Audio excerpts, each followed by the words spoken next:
Look, obviously that one kind of stings. First loss as a head coach, and just like last week, we talked about this game being very important, especially after we practiced against this team, and I felt like the guys were ready to go. I just got to do a better job making sure that we focus on the details across the board.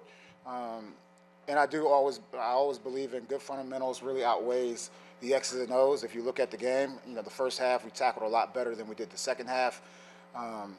It's just about it's those 3 or 4 plays that always bite you. And that's what I told the team. The problem is you just never know when those plays are going to show up. So back to the drawing board.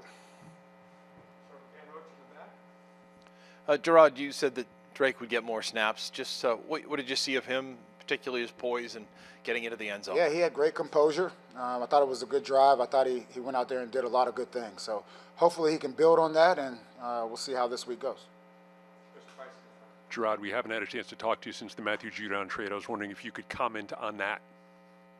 Look, I mean, you guys know how I feel about Judon, and obviously he's moving on. I felt like, it's a win-win for both parties, and I wish him nothing but the best. I always tell the guys these are long-term relationships, and nothing's changed.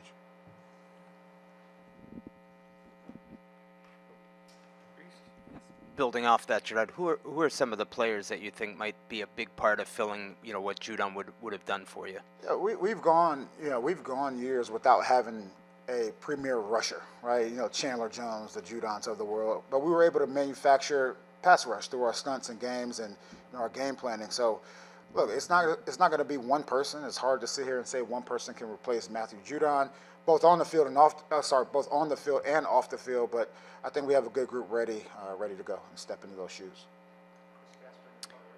Jerod, with Drake, it looked like you guys put him in shotgun. You put him in some zone read stuff that looked like what he did in college. How important was it to use some of those concepts that maybe he was familiar with to get him comfortable?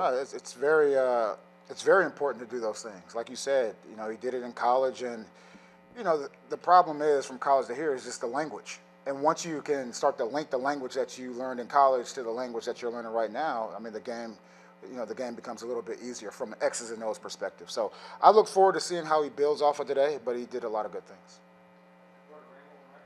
Jerod, what went into the decision to play Drake so much more tonight than last week? Was that always the plan? Yeah, that was always the plan. Kind of what I told you guys last week. That was always the plan, to play him more. It was the plan to play him in the third quarter so we can go through some of those adjustments and see if he can handle that stuff, and he did. Hey, Jerod. Hey, I know it's been against backup offensive lines the first 2 preseason games, but how much of the success that you guys have had pass rushing do you think can translate? Yeah, it's been good to see that. I would say if you watch the defensive film against the Eagles, they had their starters in there, and we still were able to generate a good amount of pass rush. So it's exciting, and at the same time, look, it doesn't matter when you come out here today and you just don't have those impactful plays later in the game. So. Jerod, I know you guys had the design run. Design run at the goal line, but a few other plays. Drake Maye takes off running, scrambles, also scrambling to the side, throws the ball away. How are you feeling about your top pick taking off running and escaping the pocket that much in a preseason game? You don't want to see them take big hits. I talked to Joe when he came off the field, when he tried to run over a guy. These are grown men on the other side as well. What I will say, if you look at the best quarterbacks in the league, they have to be able to make those off-schedule plays. And I would say all 3 of those guys, well, all of them really have the ability to do that. It's more about the hits. It's okay getting out the pocket. Hi, Jerod.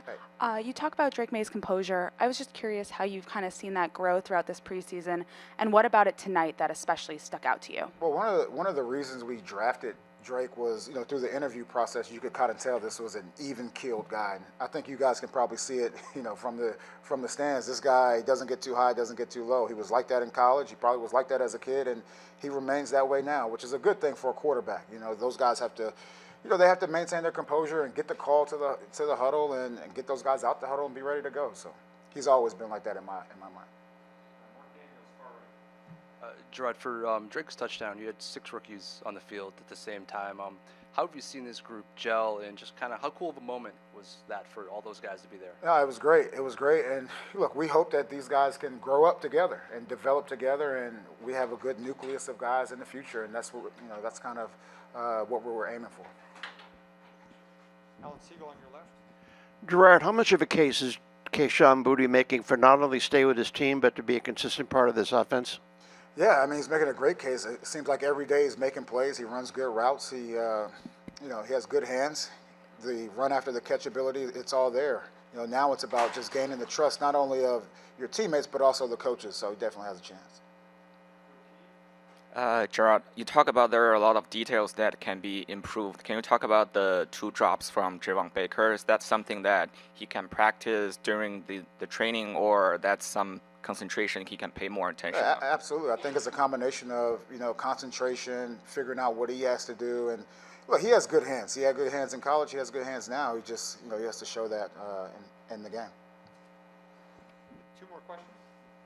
Jerod, I know you've mentioned in the past that one of Drake Maye's positives is that he can make plays by himself and overcome some things around him. I was wondering, would the offensive line ever be an impediment to maybe considering him as the starter, or maybe, not giving him as much time if you don't trust the line? For me, we always talk about competition, and that's at all spots. So even if Drake, beats out Jacoby, I mean, he earned that role. And we don't really take that into consideration when he's ready to go. And if he's better than Jacoby, then he'll play, he'll start. Jerod, what did you see from your offensive line tonight? There were definitely some ups and some downs. I would say there's a dramatic drop off, not really physically, but just knowing what to do between the first line and the second and third guys. They have to get better as a whole, as a unit. They just have to get better, and that comes through playing football games. So we have another preseason game coming up. We're going to play, and that's the only way you're going to get better at football is playing football.